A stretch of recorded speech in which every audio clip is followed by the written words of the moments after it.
Kesäkuun 3. 26.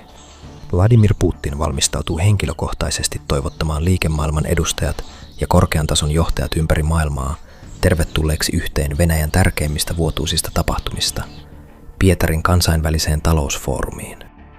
Mutta joukko ukrainalaisia miehittämättömiä ilma-aluksia, UAV:tä, on matkalla pilaamaan juhlat. On vain tunteja jäljellä tapahtuman avautumiseen Pietarissa, Venäjän toiseksi suurimmassa kaupungissa, yli 4 vuoden kuluttua uuvuttavaa sotaa Ukrainan kanssa. Tämän vuoden kansainvälinen talousfoorumi ei ole aivan yhtä näyttävä kuin aiemmat tapahtumat, mutta se on silti tärkeä päivämäärä Venäjän kalenterissa. Mahdollisuus Kremlinille vahvistaa suhteitaan globaaliin etelään ja esitellä heikentyneitä, mutta ei täysin murtuneita taloudellisia voimiaan laajemmalle maailmalla. Ja osallistuja tervehtii itse maan presidentti. Vladimir Putin ei kuitenkaan tiedä, että 26-tapahtuma tullaan muistamaan historian saatossa symbolina. Ei Venäjän voimasta ja vaikutusvallasta, vaan täydellisestä nöyryytyksestä.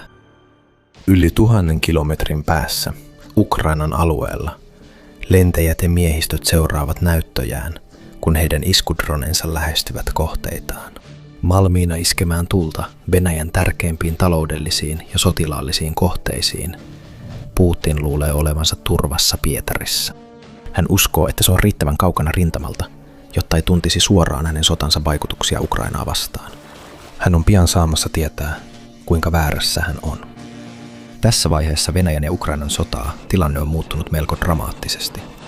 Se, mikä alkoi oletettuna helppona voitonkulkuna Venäjälle vuonna 2022, oli nopeasti muuttunut kuluttavaksi ja uuvuttavaksi konfliktiksi. Kiova osoittautui huomattavasti vaikeammaksi vallata kuin mitä Kreml oli koskaan kuvitellut. Vuosien kuluessa Venäjän vauhti hiipui, hitaasti, mutta varmasti.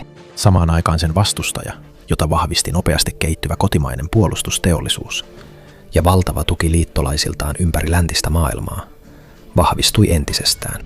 Ja toukokuuhun 2026 mennessä oli Ukraina, ei Venäjä, joka oli niskan päällä. Se ei ainoastaan aiheuttanut Venäjälle enemmän tappioita kuin se pystyi kestämään. Se ei pelkästään viivyttänyt vihollisen rintamahyökkäyksiä ja vallannut takaisin menetettyjä alueita rintamalinjoilla. Ukraina johti myös yhä tuhoisampaa ja menestyksekkäämpää syväiskukampanjaa miehitetyillä alueilla ja niiden ulkopuolella olevia kohteita vastaan. Viikkojen kuluessa yhä useammin raportoitiin, kuinka Ukraina räjäytti ja sytytti tuleen vihollisen kohteita, mukaan lukien Venäjän suurimpia öljynjalostamoja, ammusvarastoja, lentotukikohtia ja ilmatorjuntajärjestelmiä. Ja jokaisen iskun myötä vainoharhaisuus kasvoi Kremlin sisällä. Jopa siinä määrin, että Putin alkoi piilotella itseään maanalaisiin bunkkereihin, peläten henkensä puolesta. Ja oli vähällä perua kuuluisan voitonpäivän paraatin Moskovan punaisella torilla. Lopulta tämä tapahtuma järjestettiin, tosin huomattavasti pienemmässä mittakaavassa, ja Ukrainan presidentti Volodymyr Zelenski allekirjoitti humoristisesti tekaistun asetuksen ja lupasi olla pilaamatta Putinin erityistä päivää drooneillaan ja ohjuksillaan. Mutta se ei tarkoittanut, että Ukraina hellittäisi. Muualla sen joukot jatkoivat infrastruktuurin tuhoamista ja toivat sodan koko raivon venäläisen väestön arkeen, ja vannoen lisäävänsä hyökkäystensä tiheyttä ja voimakkuutta. Kunnes hyväksyttämään rauhansopimukseen päästiin kesäkuun alkuun mennessä, Vladimir Putin vaikutti olevan varjo entisestään, ja hän panosti kansainväliseen talousfoorumiin, jota taloustieteilijät kutsuvat Venäjän Davosiksi, palauttaakseen viimein osan ylpeydestään ja arvokkuudestaan.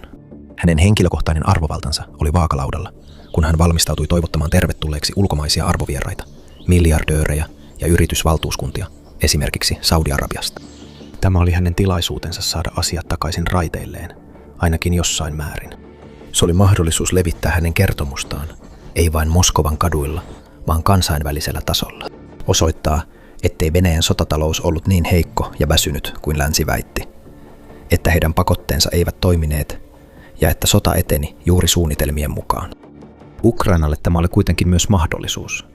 Tilaisuus korostaa omaa etuaan.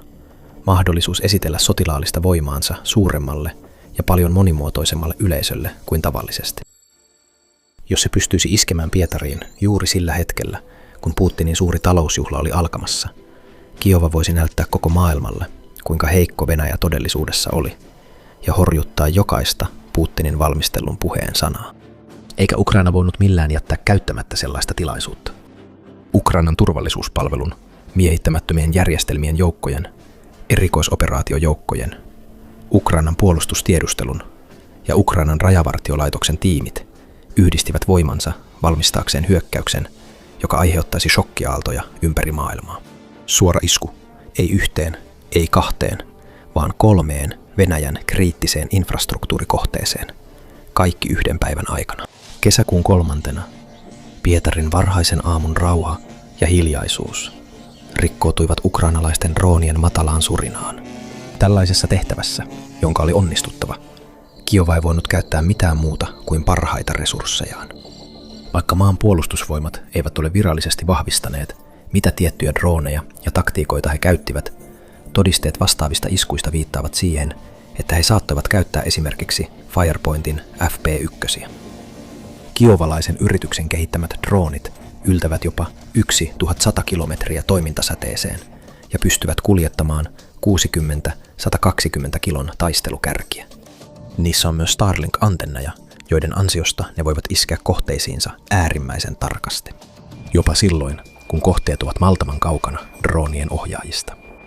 Tällaisessa iskussa olisi tarvittu FP-tyyppisiä drooneja, sillä Ukraina kohdisti iskun kaupunkiin, joka sijaitsi noin 1100 kilometrin päässä sen omien rajojen ulkopuolella.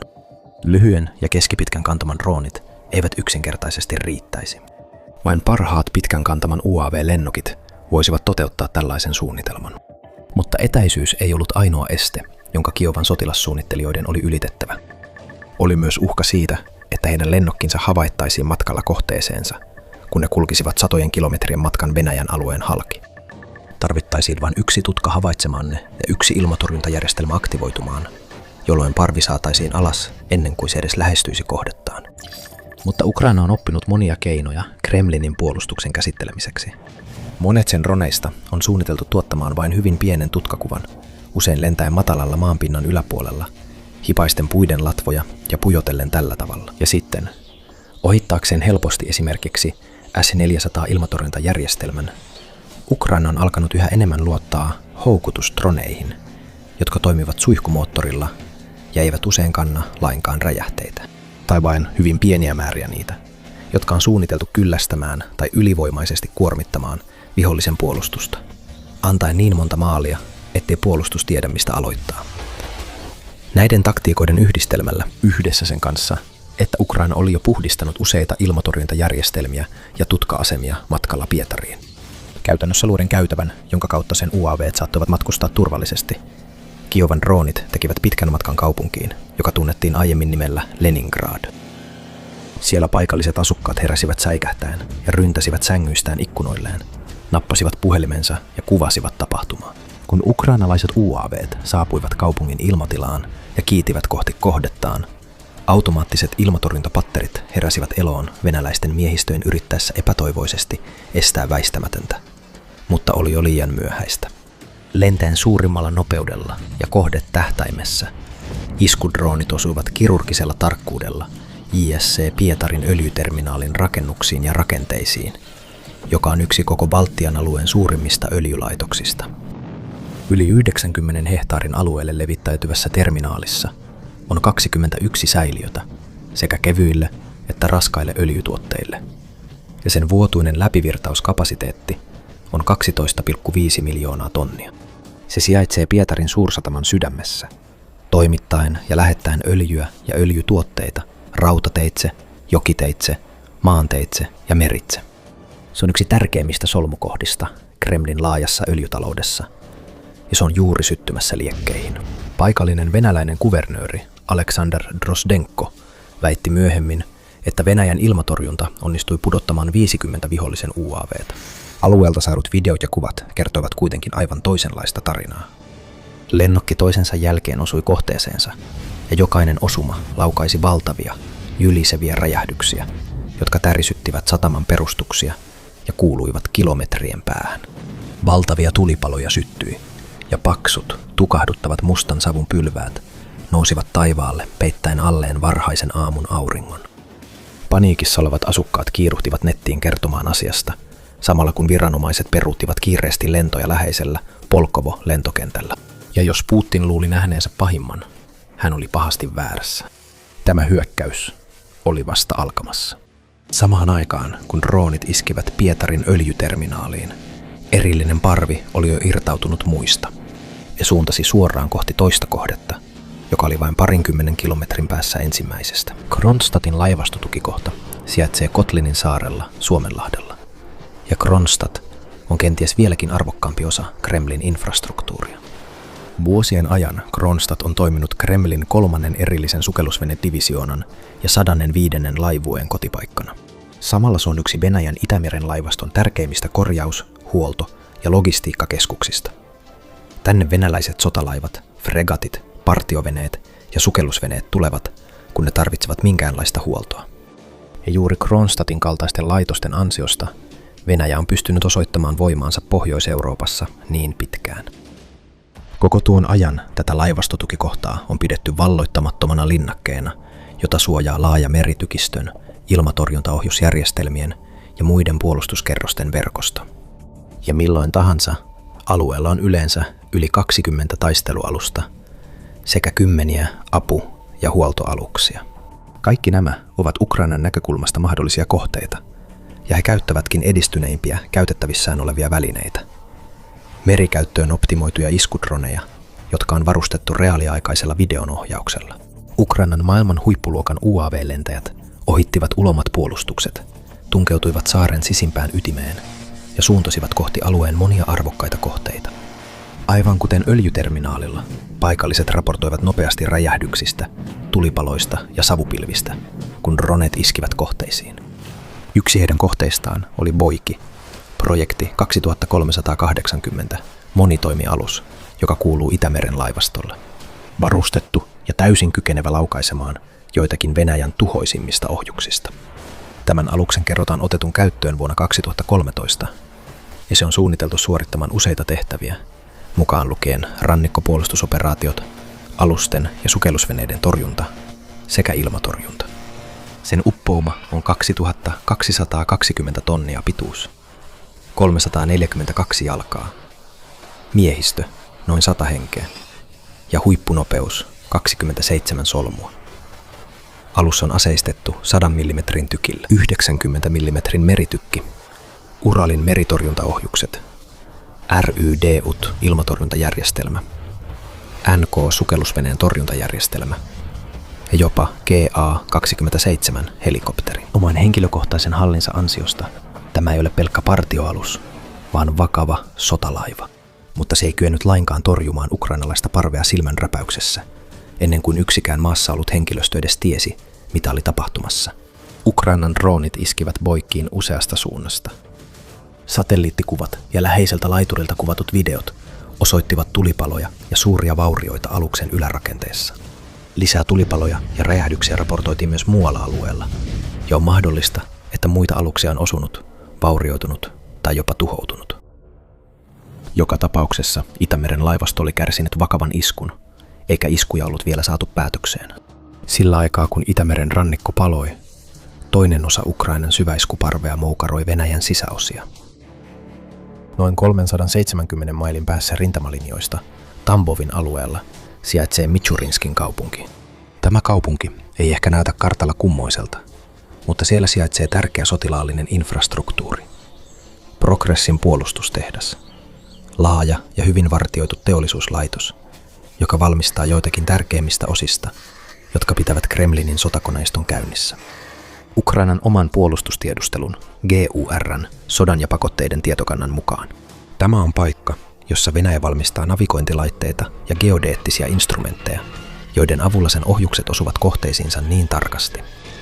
Tärkeää on, että se toimittaa MP-95-antureita, jotka ovat elintärkeitä KH-1-ilmasta laukaistaville risteilyohjuksille, sekä GMS-01-antureita. D-gyromoottoreita käytetään KH-59M2 ja KH-59M2A ohjatuissa ohjuksissa. Venäjän ilmatorjunta riippuu myös Progress-tehtaasta. Se valmistaa sähkömoottoreita ja gyroskooppeja, joita käytetään Pantsir S1-puolustusjärjestelmässä, joten tämä on poikkeuksellisen tärkeä paikka Venäjän armeijalle. Vain tällaisten tehtaiden ansiosta maa pystyy tuottamaan ohjuksia näin valtavia määriä, ja käyttämään niitä pommittaakseen kaupunkeja, sotilaskohteita ja siviili-infrastruktuuria. Laajasti ympäri Kiovaa, etulinjoilta itse Kiovaan ja sen ulkopuolelle. Nämä ovat ne moottorit, jotka mahdollistavat Venäjän voimannäytön. Mutta yksi näistä elintärkeistä osista pyyhittiin käytännössä pois pelilaudalta 3. kesäkuuta aamuna, aivan kuten hekin olivat tehneet. Pietarin alueella droonit pyyhkäisivät Tamboviin, väistäen helposti Venäjän ilmatorjunnan ennen kuin törmäsivät Progress-tehtaaseen. Paikalliset jakoivat tarinoita räjähdyksistä, jotka olivat niin voimakkaita, että ne repivät katot teollisuuspajoista sekä nopeasti leviävistä tulipaloista, joilla oli mahdollisuus tuhota suuria osia laitoksesta. Avoimen lähdekoodin kuvamateriaali ja silminnäkijöiden tallenteet paljastivat lisää paksuja savupilviä, jotka nousivat palavasta kompleksista. Ja vaikka venäläisviranomaiset noudattivat tavanomaista kaavaansa, yrittäen vähätellä tapausta ja väittäen, että vahingot olivat vähäisiä, kuvat kertoivat toista tarinaa. Tarinaa laajamittaisesta tuhosta, joka muistutti öljyterminaalin ja laivastotukikohdan iskuja sekä kymmeniä muita kohteita, joihin Ukrainan droonit olivat iskeneet edeltävinä viikkoina ja kuukausina. Auringon noustessa 3. kesäkuuta Venäjän alueella paljastui tuhon jälkiä. Vladimir Putin tiesi, että päivästä tulisi merkittävä. Hän ei vain osannut arvata syytä. Hän odotti kansainvälisen talousfooruminsa olevan ylpeyden ja juhlan aihe. Sen sijaan tapahtuma järjestettiin, mutta arvostettujen osallistujien keskuudessa oli kuultavissa ja aistittavissa pelon ja epävarmuuden ilmapiiri. Kremlin virkamiehet eivät pystyneet piilottamaan sitä, mitä oli tapahtunut. Savu täytti yhä kaupungin taivaan. Räjähdykset ja tulipalot kuuluivat ja näkyivät kaukaa. Venäjän kuva voimasta ja vakaudesta oli murskattu yhdessä yössä kaikkien nähtävillä, eikä mikään olisi enää entisellään. Putin saattoi vain katsoa ja miettiä, miten hän voisi mitenkään kääntää tilanteen edukseen. Hänen Kiovan vastinparinsa, Volodymyr Zelenski, puolestaan puhui kansalleen ja koko maailmalle sosiaalisessa mediassa, vahvistaen maan pitkän kantaman operaatioiden laajan menestyksen ja jakaen lisätietoa niiden vaikutuksista. Hän juhlisti viholliselle asetettuja pitkän kantaman pakotteita ja kiitti maansa rohkeita sotureita heidän tarkkuudestaan ja tehokkuudestaan pyrkimyksessä tuoda rauha lähemmäs. Maailmanlaajuisesti uutisotsikoita hallitsi Putinin taloustapahtuman sijaan jälleen yksi onnistunut ukrainalaisisku vihollisen alueelle. Yksi suurimmista ja parhaista laatuaan. Itse asiassa hyökkäys, jossa 3 erillistä kohdetta, kaikki satojen kilometrien päässä Ukrainasta, iskettiin ja ne kärsivät vakavia vaurioita. Naton pääsihteeri Mark Rutte vahvisti, että liittouma ei näe ongelmaa siinä, että Ukraina iskee sotilaallisesti merkittäviin kohteisiin Pietarissa tai muualla Venäjällä, ja Ukrainan joukot vannoivat jatkavansa taistelua, kunnes sota on voitettu. Kesäkuun 3. päivän laajemmat strategiset vaikutukset olivat myös kaikkien nähtävissä, kun Pietaria ja Tambovia iskettiin samanaikaisesti. Ukraina oli kiistatta osoittanut, että sillä on kaikki tarvittava teknologia, tiedusteluverkostot ja taktinen päättäväisyys tehdä täsmäiskuja minne tahansa haluaa. Ei vain miehitetyillä alueilla, vaan myös syvällä Venäjän sisällä. Se osoitti, ettei etäisyys enää suojellut Kremliä ja että jopa oletettavasti turvassa ollut infrastruktuuri oli todellisuudessa kaikkea muuta. Ukraina lähetti myös viestin Putinille, että hänellä ei ollut paikkaa minne piiloutua, ei paikkaa minne vetäytyä, eikä paikkaa, jossa hän voisi toivoa olevansa rauhassa. Eikä tämä ollut ensimmäinen kerta, kun Ukraina oli onnistunut rohkeassa iskussa syvällä Venäjän alueella. Jos haluat nähdä, miten Ukraina tuhosi monien miljoonien arvoisia ydinlentokoneita tuhansien dollarien arvoisilla miehittämättömillä droneilla, klikkaa videota ruudullasi juuri nyt ja nähdään seuraavalla taistelukentällä.